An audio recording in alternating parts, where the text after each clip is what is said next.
very honored tonight to have Jeff Denman speak. We're honored for a couple reasons. First, because he wrote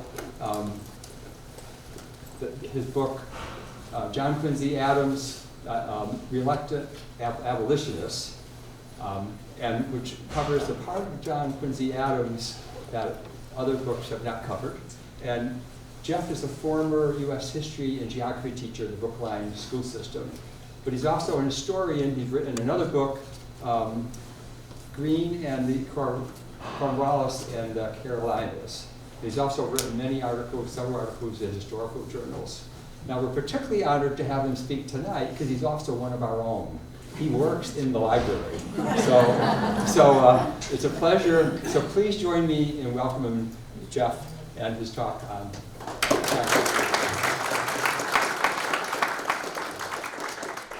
Thank you, Phil. I'd like to thank the Friends of the Walpole Library for hosting me tonight and everyone coming to listen to what I think is a very compelling story about our sixth President of the United States through the lens of slavery and his relationship to the institution throughout his life. So this is not a standard biography. This is just taking this particular slice of his life and following it from the beginning to the end. And it's a roller coaster of a ride. A great number of important time periods and events are lost to public knowledge and consumption because they tend to be bookended by certain events. In this particular case, the American Revolution on one end and the American Civil War on the other. That in-between time period tends to get lost. And so this is one of those stories that tends to get lost but is definitely worth retelling. So before I begin, I'd like, yes, sir? Can we dim the light? Yes, Yeah, Phil just did that. There we go. So before I begin, I want to show a resume of John Quincy Adams. And there are very few people in American history who have a presidential, diplomatic, and presidential experience like this. And the other thing I'd like to point out, too, is notice the languages spoken. Adams was versed in 8 languages. He could read them, conversant, fluent in many of them, and you'll see why that is as I move along. At first glance, John Quincy Adams is a mere blip on the radar screen in the 19th century. He's often seen as a nondescript one-term president, one in a long list of such presidents. Losing to Andrew Jackson in his re-election bid in 1828, this Adams is mostly lost to the mists of time, unlike his father, who lives with his reputation intact. Many readers of American history gloss over John Quincy Adams in favor of the founders like Washington, Jefferson, and Hamilton for obvious reasons. But a more detailed examination of Adams reveals something else. A man of incredible brilliance and vision, a man who struggled with his own demons, wrestled with the issues of the day, and underwent a metamorphosis that was quite uneven and at times frustrating as he navigated a complex political scene and an America that balked at emancipation years before the Civil War. Born on July 11, 1767 in Braintree, which is now Quincy, the second child and oldest son of Abigail and John Adams, it was clear from an early age that John Quincy was no ordinary boy. His incredible intellect was evident. For example, by the age of 10, his father was asking him to parse lines in Latin. He was also pushed into reading Thucydides, a Greek historian, hoping John Quincy would master it in the original Greek. These are only a few examples from John Quincy's childhood. Adams's personality traits were also beginning to emerge in his teen years. He was seen as impatient, sensitive to criticism, and set in his ways. Of all the influences on young John Quincy, the issue of slavery was another aspect in which his parents' views were clearly communicated to their young son. John and Abigail never owned a slave nor hired the slaves of others to work their farm. Abigail ruminated on the issue of slavery many times in her letters to John, and it was clear that an anti-slavery position in the family was firmly established. As slavery ebbed in the North, New Englanders began to look at Southern slaveholders with a sanctimonious disdain that amplified the differences between the two regions. Meanwhile, in Europe in 1779, while accompanying his father on a diplomatic mission, John Quincy began a diary that would eventually grow to 14,000 pages in 51 volumes that became one of the greatest historical resources in American history. It would consist of a variety of writings, ranging from poetry to current events, as well as self-analysis. As he recorded his experiences, he began to see firsthand the oppression of other people. In June 1781, Adams, only 14 years old, was asked to be the private secretary of Francis Dana, who was appointed minister to Russia. Now, he's 14 years old. Adams was selected because he spoke fluent French, which was the language of the Russian court, and Dana did not. As he moved across the continent on his 2,500-mile journey from France to St. Petersburg, he commented in his diary about the conditions of some of the people that he saw. In Poland, he wrote that, quote, "All the farmers are in the most abject slavery. They are bought and sold like so many beasts, and sometimes changed for dogs and horses," end quote. He saw similar things in Russia. His mother reminded him in a letter to, quote, "Let your observations and comparisons produce in your mind an abhorrence of domination and power, the parent of slavery, ignorance, and barbarism, which places man upon a level with his fellow tenants of the woods," end quote. As he began his ascent to his incredible station in life, his views began to be molded, and this subject of those who were lowly and repressed began to garner great sympathy as well as curiosity. Adams returned from Europe in 1785 and entered Harvard in 1786. He graduated second in his class and was elected to Phi Beta Kappa in 1787. The same year he graduated, the Constitution was being formulated, and as it turned out, several of the compromises made at the convention would have serious ramifications for the nation. From the ratification of the Constitution in 1787 to the beginning of the 19th century, slavery had expanded across the South and receded in the North. The 1790 census revealed about 550,000 slaves in the South. By 1800, there were over 850,000. In the North, the total had dropped from 40,000 to 36,000.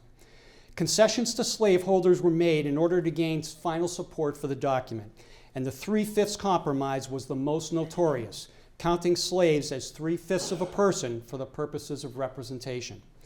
In addition, the slave trade would not end until 1808, during which time 100,000 more slaves were brought into the lower South and the lower Mississippi Valley. Even after the ban was in place, another 50,000 were imported through Spanish Florida and Texas. To make matters worse for enslaved persons, the Fugitive Slave Clause required runaways to be returned to their owners. In the late 1790s, and this is a picture of Adams in 1796, Adams' career was taking off, being appointed minister to the Netherlands in 1794 by George Washington, and then minister to Prussia in 1797. It was during this period that Adams married Louisa Catherine Johnson in 1797. Louisa had an English mother and an American father. She was fluent in French, a musician, composed poetry, and played the harp. She would end up suffering from severe depression and had ill health throughout her life. They eventually had 4 children, only one of which, Charles Francis Adams, would live through adulthood. When Adams returned to Boston in 1801, he would become a member of the Massachusetts House in 1802 and finally elected U.S. Senator from Massachusetts in 1803.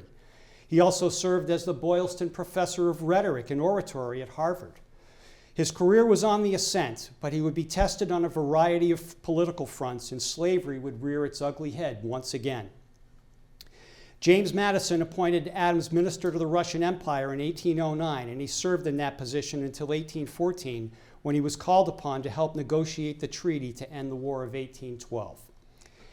At Ghent, in Belgium, Adams was very concerned about the issue of impressment of American sailors prior to and during the war. Now, for those not familiar with impressment, what happened is that from the 1790s up to the War of 1812, British ships would come alongside American ships, and they would take American sailors and impress them into the British Navy. They would also show up at American ports and go on the docks and in taverns and take people right out of the taverns and put them into the British Navy. And this became a huge, huge issue leading up to the War of 1812. But it was his position on returning slaves back to their owners that was the most troubling. In his diary of August 16, 1815, Adams noted that he and his English counterpart, Lord Liverpool, had discussed the return of captive slaves to their rightful owners. Adams wrote, "Our object was the restoration of all property, including slaves, which by the usages of war among civilized nations ought not to have been taken. All private property on shore was of that description. It was entitled by the laws of war to exemption from capture. Slaves were private property," end quote. Adams spent years discussing this issue with his British counterparts, but no agreement in the near future was reached. Although the British had made several attempts to stem slavery and the slave trade, Adams was intractable on the issue. Up to this point in time, Adams's approach to slavery remained a puzzle, despite his family's anti-slavery position. The impressment issue far outweighed any slavery concerns. To Adams, anti-slavery was relegated to an inferior position when Britain asserted its muscle on the high seas. After serving abroad for 9 years, Adams returned to Washington in 1817 to assume the post of Secretary of State under James Monroe. The city had changed and was now a slave trading hub. Adams could not avoid enslaved people on a daily basis. They lived a block from a jail that was a holding pen for slaves, and lived across the street from a wealthy slave-owning couple who enjoyed a high standard of living at the expense of slave labor. But most remarkable was the fact that the census of 1820 revealed there was a slave living under the Adamses' roof. A friend of the family, Mary Catherine Helen, age 14 at the time, owned a slave that she inherited from her father's estate and lived with the Adamses. For a man with such a history of anti-slavery, it is hard to conceive of such happenings. Also, no written remnant of what it was like exists. It remains another unexplained oddity of Adams's reality. Many physical descriptions of Adams exist at the time he was Secretary of State. He was now 50 years old, 5 feet 7 inches tall, 180 pounds, bald with a round face and piercing dark eyes. He had little sense of humor, and some found his exterior to be cold and forbidding. Adams was self-aware and revealed to a friend that he did have a frosty and cool manner. He could be harsh to people he didn't like and didn't reciprocate admiration. But even Adams's harshest critics could not deny what was undeniable. Adams was a hard worker with an integrity few of his contemporaries could match. Excuse me. Adams was a man of intense self-regulation, able to discipline himself to such an extent he could find time to explore the natural sciences, arts, and humanities. Adams was a scholar, an intense reader, and a deep thinker with a keen analytical mind. The presidency of John Quincy Adams predictably was a respite from slavery in one sense, but yet it emerged at every turn, and Southerners sensed subtleties in every action Adams took. Adams had proposed a sweeping national program of internal improvements that included roads, canals, the building of astronomical observatories, the financing of scientific explorations, a uniform standard of weights and measures, as well as a national university. On the surface, these appear to be noble undertakings, but Adams stumbled. His proposals met with palpable opposition, not only in Congress, but with the American people. Adams's lack of political acumen had failed to sense that most Americans wanted less government. Now, where have you heard that before, right? Even though Adams's national improvement plans favored the development of roads, canals, and harbors in the South, many of which would improve transportation of slave-grown products to market, Southerners saw Adams as a harbinger of slavery's demise. By the time the campaign of 1828 arrived, slavery was front and center, but neither candidate addressed it directly. His opponent was Andrew Jackson, and the election of 1828 would be a microcosm of the sectional nature of the country. But Adams had lost step with how politics were conducted. He continued to pursue his antiquated philosophy left over from the revolutionary generation, that personal integrity counted more than any political machinery. Unfortunately for him, Andrew Jackson had moved on to a new scheme of mass party politics. Jackson emerged victorious. If Adams's political life had ended here, his story would have ended in obscurity.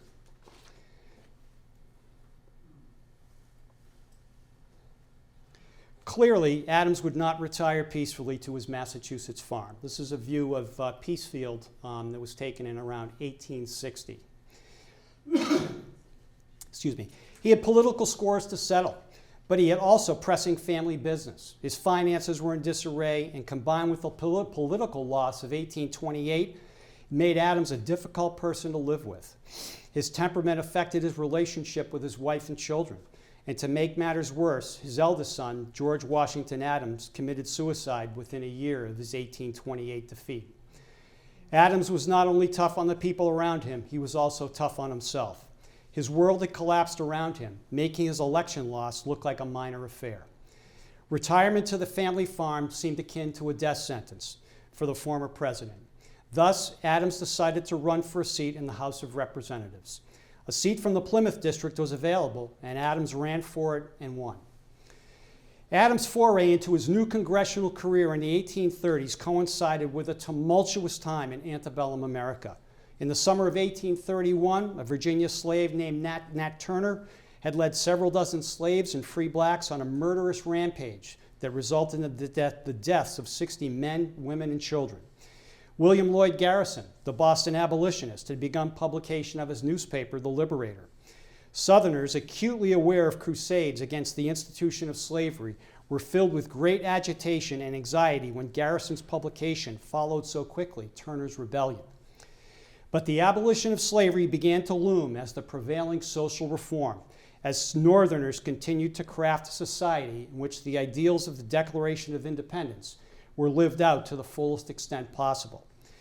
To make matters worse for Southerners, British abolitionists had pressured Parliament to finally abolish slavery in the British West Indies in 1833, and attention focused on the American South as the Western world found in the South the ultimate hypocrisy, a free society with a significant portion of its population destined to serve the dominant aristocratic class for eternity. By the time Adams took office, the census of 1830 had revealed some startling numbers. The total number of slaves had increased to 2 million people. The presentation of petitions in Congress was considered a normal practice since the First Amendment to the Constitution was ratified, and most petitions were referred to committees for action or no action at all. And this is an example of a petition that a politician would get in the Senate or the House. This happens to be a very famous one. This is addressed to the Senate and the House, and this is requesting that women have the right to vote. And if you notice down at the bottom, it's hard to look at the handwriting, but it's signed by Elizabeth Cady Stanton. So this is an example of some of the things that Adams and other members of the House would get on a regular basis. And this is something that ended up causing huge problems on the floor of the House of Representatives for Adams and also his adversaries. Interference with the process was unheard of.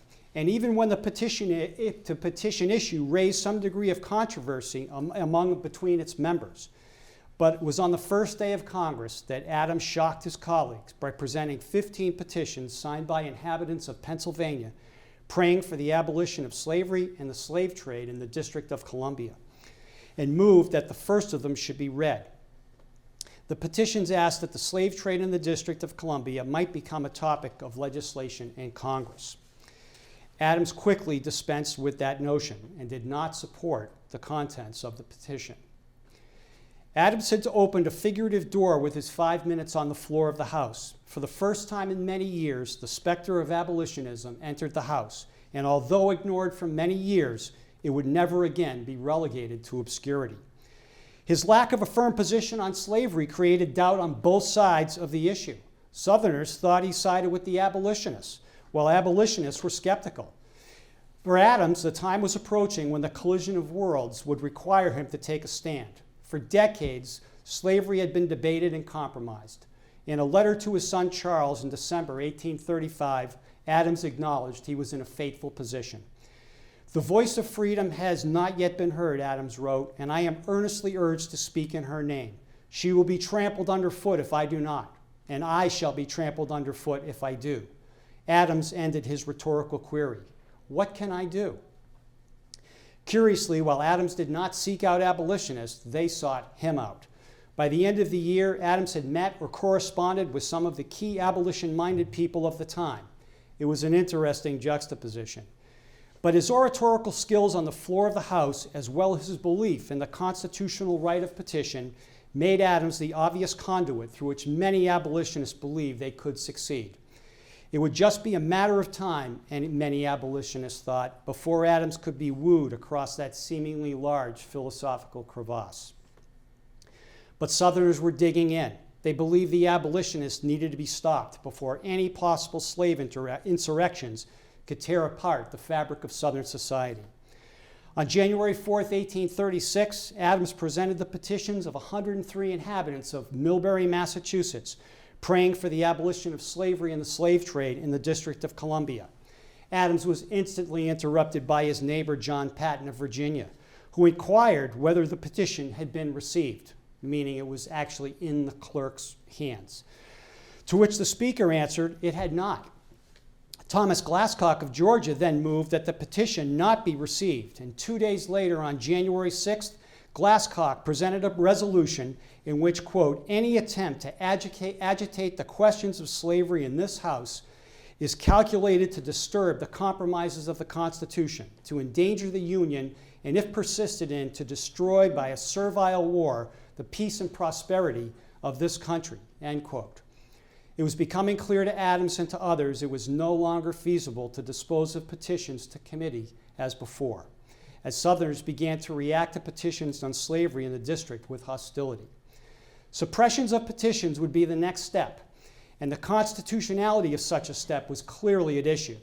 Adams was a firm believer in the First Amendment, and he believed the government had a constitutional obligation to not only receive the petitions, but to respond to them as well. By early February, Henry Pinckney of South Carolina had also proposed a resolution that a special committee be established to receive all anti-slavery petitions. All petitions related to slavery in any way were to be laid on the table and no action taken. The resolution was passed, and thus Adams had been essentially gagged. With the passage of the Pinckney resolutions, also known as the Pinckney gag rule, all debate about slavery was cut off. Southerners and their Northern Democratic allies had outnumbered Northern Whigs in the voting, but this coalition had not counted on the resolve of abolitionists, nor John Quincy Adams. Now, one point I want to make before I continue, I just talked about two political parties at the time, the Democrats and the Whigs. The Democratic Party of this period resembles nothing of the Democratic Party of today. It's two totally different animals, and you cannot draw a straight line between the two parties this far apart. So at this time, the Democratic Party favored limited government spending. They favored states' rights over federal power. They opposed any interference with the spread of slavery. It was basically made up of farmers and immigrants, non-skilled workers, and most of them favored Indian removal. Okay? The Whigs, on the other hand, which John Quincy Adams belonged to, supported internal improvements. They also favored westward expansion, modernization, and were mostly made up of middle-class artisans. So that gives you an idea of the two parties. Abolitionists flooded Congress with petitions after the Pinckney gag rule was passed. The American Slavery Society dramatically increased its petition campaign, increasing the number of petitions sent to Congress from 23,000 in December 1835 to 300,000 by May 1836. Adams knew he had embarked on a great crusade, but at the same time seemed unsure of its direction. This is a cause upon which I am entering at the last stage of my life, he wrote, and with the uncertainty that I cannot advance in it far. My career must close, leaving the cause at the threshold. To open the way for others is all that I can do. The cause is good and great, end quote. Adams still remained reticent to publicly support the abolitionist cause. Although he met with them in his office and would attend gatherings with them, he remained genial and respectable. But the relationship was more complicated. Adams considered their tactics bordering on dangerous and found them to be lacking in political acumen. He saw them as agitating the issue in such a way that they appeared to be zealots who were out of step with Adams' vision of how the human condition was to be improved. For Adams, the process was important. Politically, he could never go further than what public opinion in the North and his constituency would tolerate. He knew if he went too far, he would not get reelected, and the cause of the anti-slavery movement would potentially be damaged for the long term. One of the most underrated and understated events in Adams's life is the case of Dorcas Allen, a tragic story that gets short shrift in most biographies of Adams. Some books relegate a line to it, some a paragraph, but that's it. But this is, I think, one of the eye-opening and key moments of Adams's life. In 1837, Dorcas Allen was a free black woman living in the Georgetown section of Washington, D.C. However, her legal status was unclear. The husband of her deceased former owner had failed to free her legally, and without manumission papers, Allen would be considered a slave without the proper documentation. And that is exactly what happened. Allen and her 4 children were transported to slave pens in Alexandria, Virginia, where they would be shipped down to New Orleans or Mississippi. Allen, knowing what the future held for them, killed 2 of her children and was about to kill the other 2 when the authorities intervened. Tried in court, she was found not guilty by reason of insanity. Nonetheless, she now was about to be sold, and Adams, who was following the case, went to the slave pen to investigate himself. When he arrived, he was faced with the stark reality of slavery in all its horror and abject misery. Adams never would or could ever be the same. The years of presenting petitions from faceless people from distant corners of the country proved nothing but theoretical compared to what he saw in that auction house. Adams noted in his diary, quote, "the woman weeping and wailing most piteously," end quote. Dorcas and her remaining children were sold to her husband Nathan for $475, but the sale was voided because he could not come up with the money. Adams pledged $50 toward her freedom. It was clear to him that this business was ugly, morally wrong, and tainted with violence and oppression. Adams was left with little choice. Unlike his earlier years, where slavery was an abstract concept that was subordinated to national strength and constitutional conformity, this had been a reality for Adams that struck him square in his Puritan soul. Curiously, Adams never again wrote in his diary about this incident, and Allen was eventually freed in 1838. The saga of the Amistad case began in August 1839, and this is one of the most famous things that Adams is associated with. When the Daily Herald out of New Haven, Connecticut, reported that, quote, "a long, low, black-looking schooner," end quote, had evaded authorities along the coast for several weeks and was, quote, "found derelict and taken possession of and carried into New London," end quote. In late June, 2 men by the name of Jose Ruiz and Pedro Montez arrived in a Havana barracoon, which is a holding pen for slaves, to purchase slaves for work on the plantations at Puerto Principe on the northeast coast of Cuba, a Spanish colony at the time. Between the 2 of them, they bought 49 adult males and 4 young children. None of the captives spoke Spanish. They spoke only an obscure African language. Nevertheless, the passports were in false Spanish names, with a description of each captive. On the night of June 28th, the cargo was loaded onto the Amistad and set sail. During the voyage, a 25-year-old African from present-day Sierra Leone, called Cinque in Spanish, became concerned about the fate of himself and his companions. While on deck for fresh air, Cinque used sign language to ask the cook what was going to happen to the Africans. The cook indicated the Africans were to be killed by the Spaniards. Cinque, faced with the ultimate horror, had little choice but to execute a rebellion.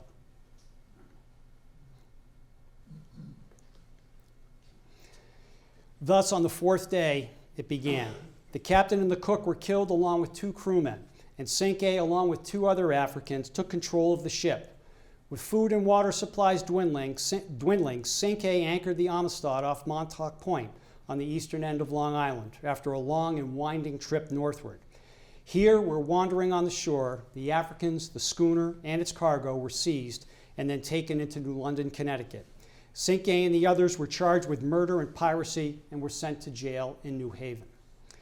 The trial in the district court in New Haven began in January, and the problem the administration, which is now the Martin Van Buren administration, hoped would disappear, created a national sensation. The captives were determined to be free men who were illegally kidnapped in Africa, transported to Cuba under false pretenses, and were to be delivered to the president and sent back to Africa. The district attorney appealed the decision to the circuit court. The circuit court agreed with the district court, but the case was appealed to the Supreme Court in November 1840, days after Adams was re-elected to a sixth term in Congress. Abolitionists Ellis Loring and Lewis Tappan called on Adams at his Quincy home to officially bring him into the fold for the Amistad defense team. He had been a consultant up to this point, but now he was asked to be assistant counsel to Roger Baldwin in defense of the Africans before the Supreme Court. Adams, his infirmities increasing, believed that this would be his last great contribution to society and the nation as a whole.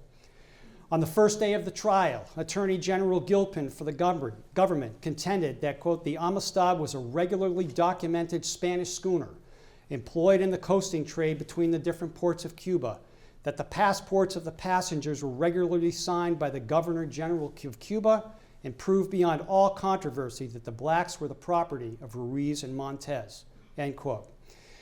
There was no question that according to the Treaty of 1795, the slaves must be turned over as the property of Spain. Baldwin carefully made his way through the account of September 1839. He questioned the United States' involvement in the case, as the question of freedom or slavery was an issue only between Ruiz and Montez and the Africans.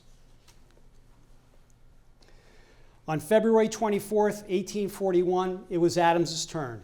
For 2 sessions, Adams's main thrust was the actions of the executive branch, although he certainly took slaveholders in the slave trade to task as well. He accused the executive branch of having sympathy, along with a large portion of the population, for slave traders against, quote, these poor, unfortunate, helpless, defenseless Africans, end quote, which was the main motivation behind the proceedings they were now engaged in.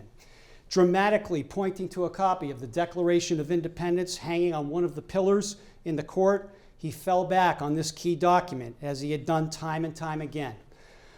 I know of no law, statute, or constitution, no code, no treaty applicable to the proceedings of the executive or the judiciary except that law, Adams exclaimed. What greater violation of the oath of office than to cooperate with a foreign government and deliver a cargo of men under the guise of slaves? The Declaration of Independence remained the central tenet in the case, and the president was, quote, profoundly ignorant, end quote, Adams's words, of the self-evident truth, which was a willful and corrupt perjury to his presidential oath. Every man has a right to life and liberty, an inalienable right, Adams added. The case is decided. I ask nothing more on behalf of these unfortunate men. Adams had shown that the blacks were free. The papers were, quote, absolutely null and void as passports for persons, and still more invalid to convey or prove a title to property, end quote. It wasn't until March 9th, 1841, that Justice Joseph Story delivered the verdict. The Supreme Court decided in favor of the Africans, acknowledging that they had been kidnapped and transported illegally, and Adams's arguments had helped win the freedom of the captives.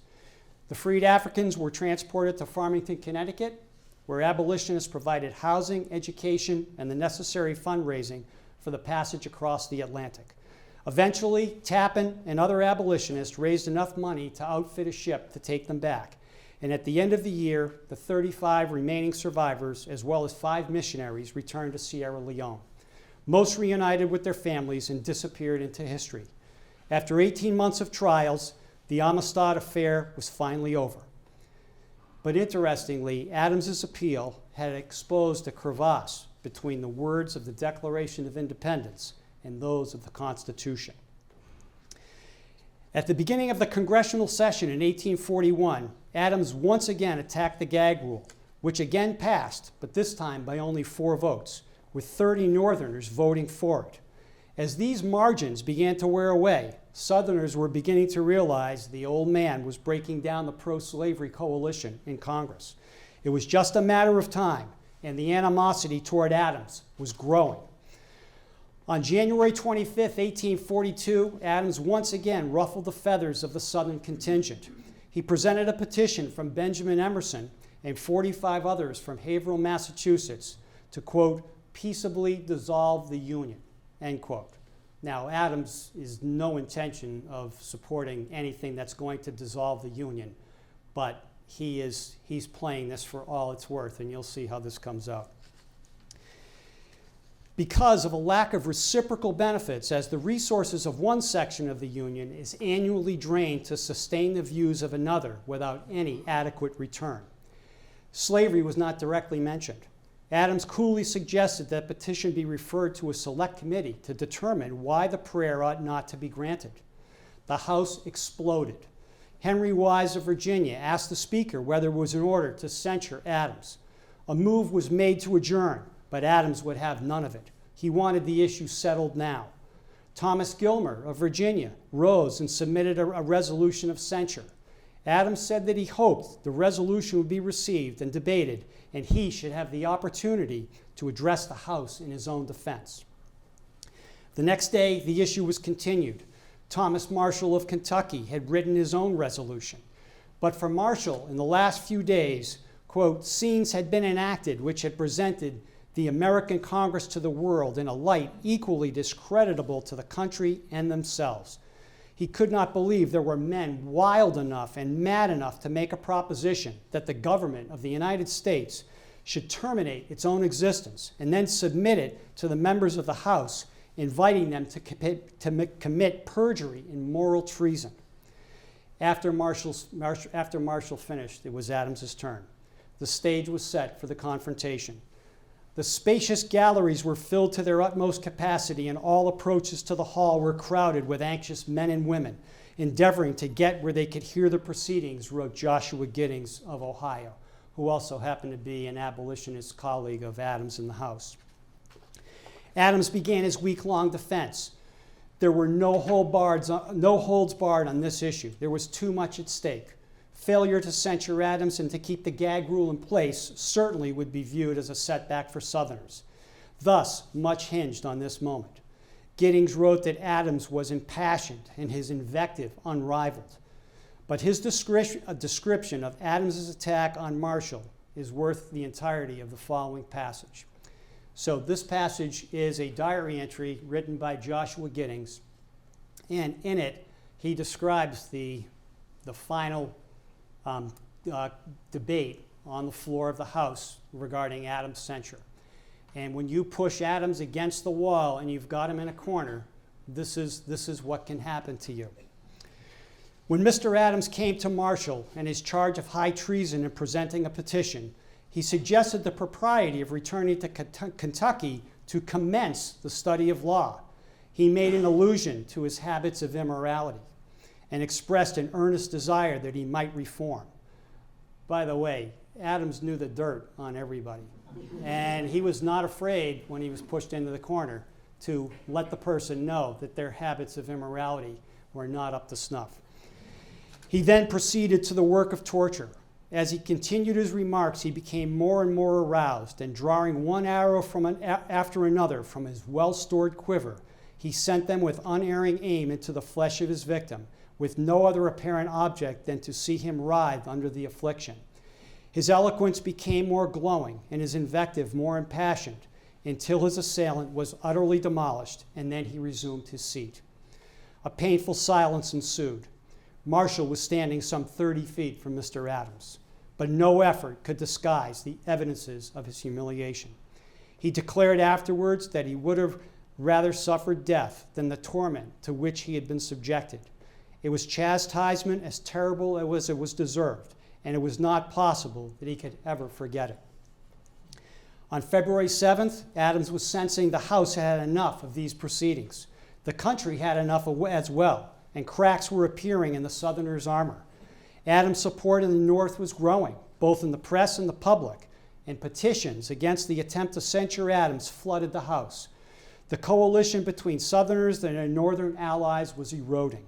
Allowing Adams to have the floor unfettered was a massive miscalculation, and the wily Adams took full advantage of it.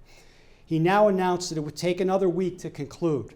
However, he would be, quote, willing to stop short and dismiss the subject from the consideration of the House forever, end quote. John Botts of Virginia moved to table the resolution to censure Adams, and the House voted to lay the issue on the table.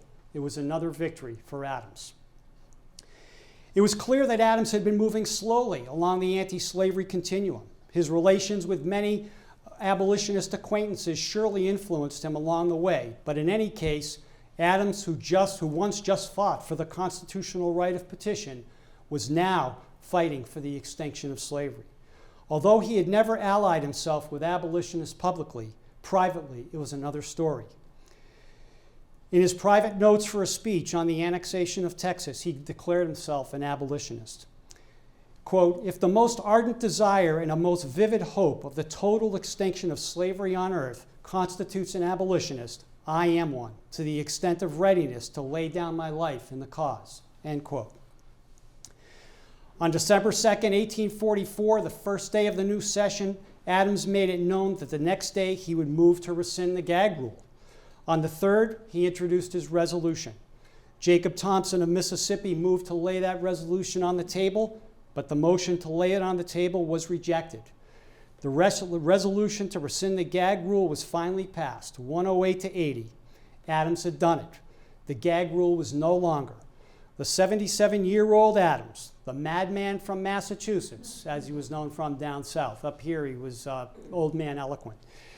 The bane of existence to Southern slaveholders had, in that single moment, through sheer perseverance and resolve, had won his finest triumph in his congressional career.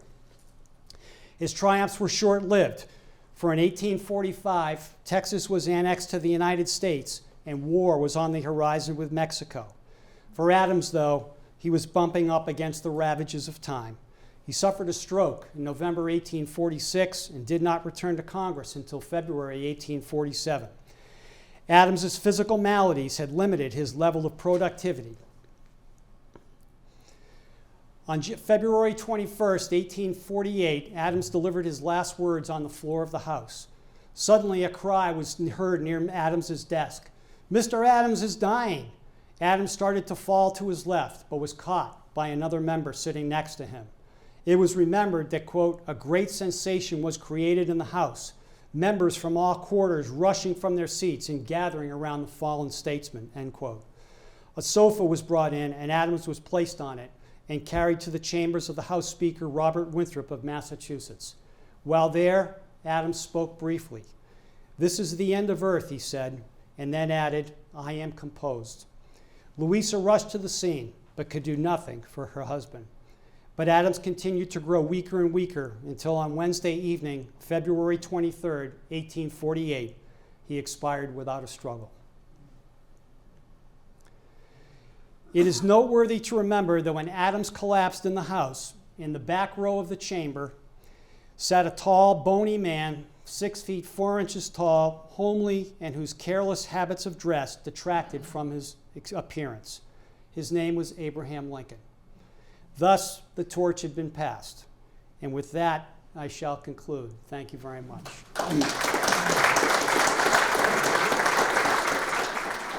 Any questions about anything about Adams's life? Yes, sir. Sir, knowing his background that he's so eloquently laid out, how do we account for the fact that it took him 50 plus years to finally come over to the side of anti-slavery? Adams was a very complicated scene in the country and also politically as well. So what happened was even though Adams came from an anti-slavery background, and it was clear that the whole family was like that, he was in positions where he was serving many Virginia presidents who were slaveholders. He served Washington, he served Jefferson, he served Madison, and he served Monroe. And a lot of times he had to carry out the business of the nation according to his boss, and a lot of times that meant not really following through and adhering to that standard that his family had set. And Adams was somewhat obsessed with Great Britain. And when Britain started its hijinks on the high seas, Adams was furious that this was happening. After all the events of the Revolution and gaining independence, and now Great Britain is beginning to impress sailors onto their boats and just taking advantage of America, this issue became a big issue politically as well as in the country. And so what he did was he took the issue with Britain, put it here, and the slavery stuff had to wait till later.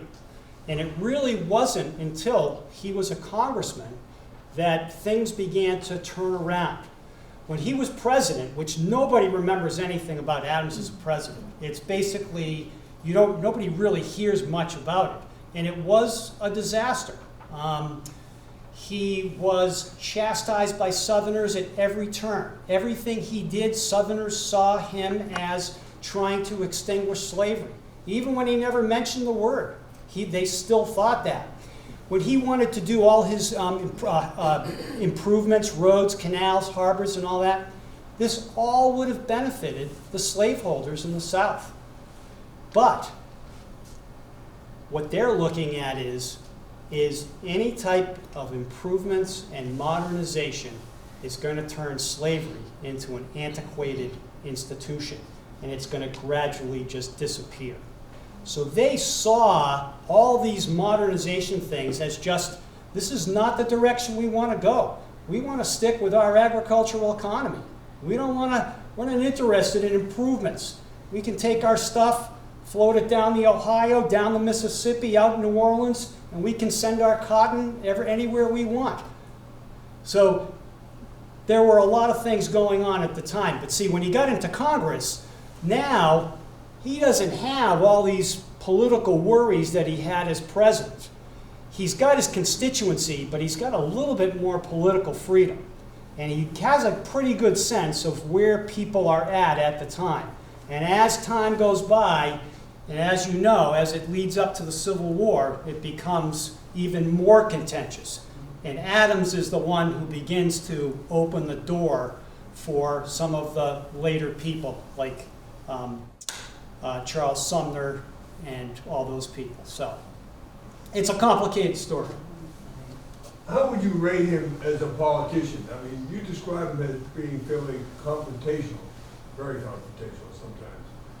Could he have done better by being more diplomatic? He probably could not have been better diplomatically because slaveholders were so entrenched and there was absolutely no movement that he could possibly move. He tried all different types of things. He tried schemes to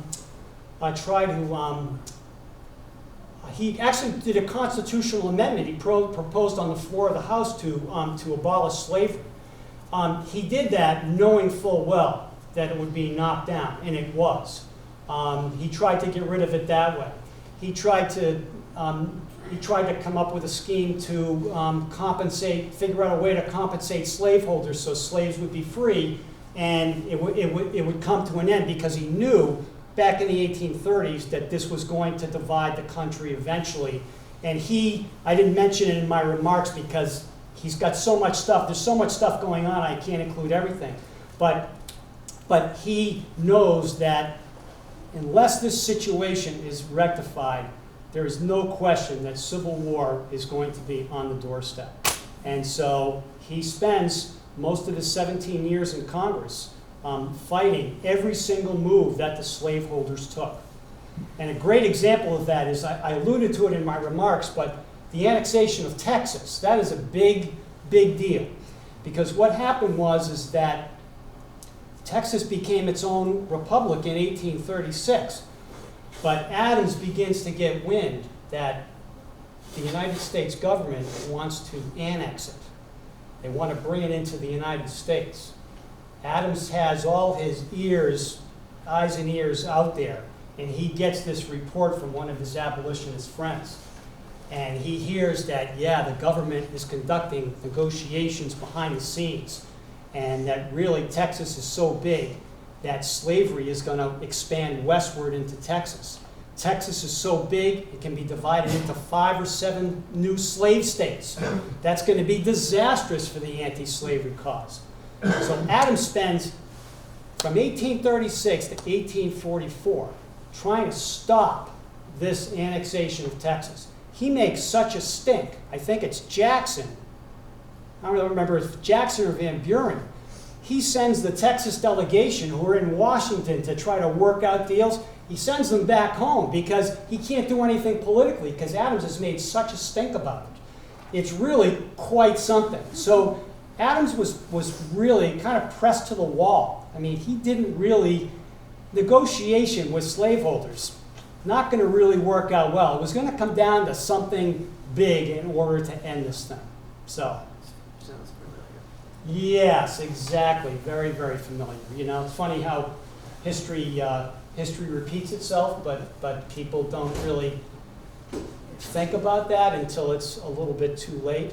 And it's very interesting. Jackson and Adams were just such vile political enemies. They were just, Adams says some horrible things about Jackson in his diary. Jackson, he's uneducated. He can't read or write.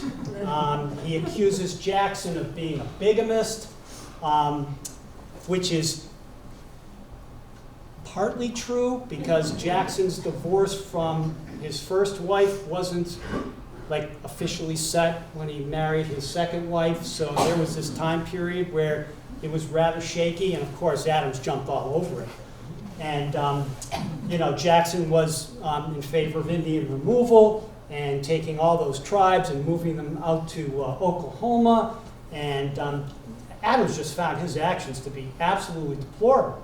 So you could compare Jackson to other politicians in modern times in terms of their attitudes and their actions as well. So it was quite, and he was so disturbed after he lost that election in 1828.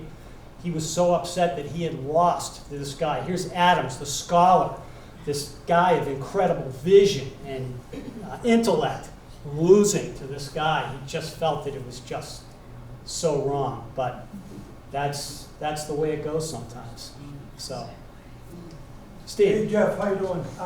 Did Abraham Lincoln and John Quincy Adams have any correspondence? No, Adams. Lincoln came into Congress as Adams was on his way out. So, but you know, he saw Adams in action though. So, but it was, but no, not much, not much. Was it still the Whig Party that he was in at the time of death? Yes. And when did Republicans come in? Republican Party came in 1854. So it was shortly thereafter. 4 years. Yeah, exactly. So that's when that. And that's another good point. I'm glad you brought that up. So in these days, you'll notice that in the news media, a lot of times people compare political parties from the past. And one of the things that all historians have talked about when they talk about political parties is you cannot compare a party in the 19th century with a party in the 21st century. Absolutely, totally impossible. There are no straight lines from one party to the next. Totally different. So when you hear certain news channels talk about, you know, that they identify with Abraham Lincoln, it's not even close. It's a whole different ballgame. So Republicans and Democrats are two totally different parties in the 19th century and the 21st. So it's really important to remember that. So, How did the abolitionist movement look at him over time? You know, like Garrison or Douglas. Did they look at him favorably, or did they look at him not doing enough? Or? Garrison was completely. He was horrified that Adams was not trying to promote the abolition of slavery and the abolition of slavery in the District of Columbia. He was furious. They had letters go back and forth. And Garrison was taking the moral stand. He said to Adams, like, hey, if this is wrong, end it. You can't keep it going on. This whole, at the time in the 1830s, there's two trains of thought. There's gradual emancipation, there's immediate emancipation. So Garrison is of the mind that if it's wrong, all these slaves should be freed right now. right now, and there's no excuses not to do it. Adams, however, he took a lot of heat from Garrison. And Adams was the type of person where you can't just, this is what his thought was, that you can't take 2 million people and just send them on their way. Adams was a person of process. You had to do it the right way before you do it. Otherwise, it could turn out to be a total disaster. So you can see the conflict between the two men about how they were approaching slavery. Like I said in my comments, Adams was a person of process. The process was important. How you did it mattered because it had to be done right. Whereas William Lloyd Garrison was of the opposite ilk. So that's a great question about those two because they did clash. So. Yes, Mr. Levine. Hey, Jeff, how are you? That was brilliant, by the way. Thank you. I'm curious about the vote to lift the gag order. You said it was a vote of 108 to 80, Yeah. as I recall. And, you know, one of the gentlemen touched in front there, we're coming up to that, you know, the formation of the Republican Party, the kind of one of the most important party transformations in our history.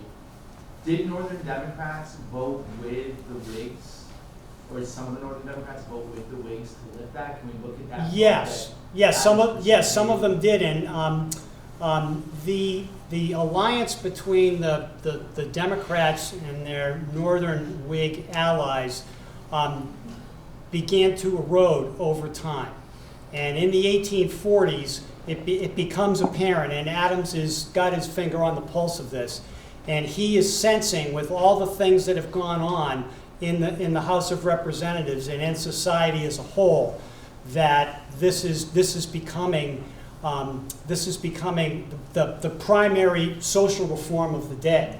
I mean, there were other social reforms of the day: women's rights, education. We had penal reform, but slavery and the right and women's right to vote became too. But slavery became the prevailing social reform of the time.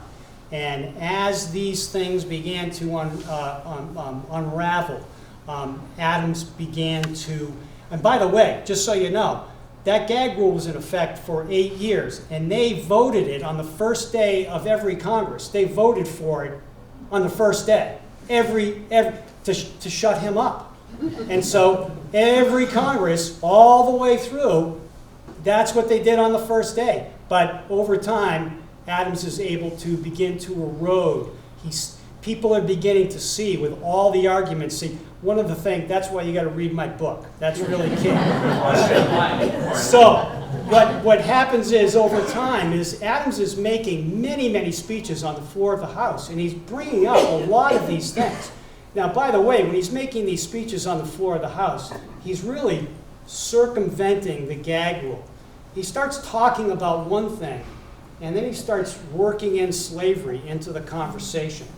And when he has the floor, he won't yield it. And so he starts with one topic and then gradually begins to work in stuff. So the public is beginning to see a lot of this stuff. The newspapers are published that tell all the events that are going on in the House. And people are reading this daily, and they're looking at his arguments and seeing what he's saying.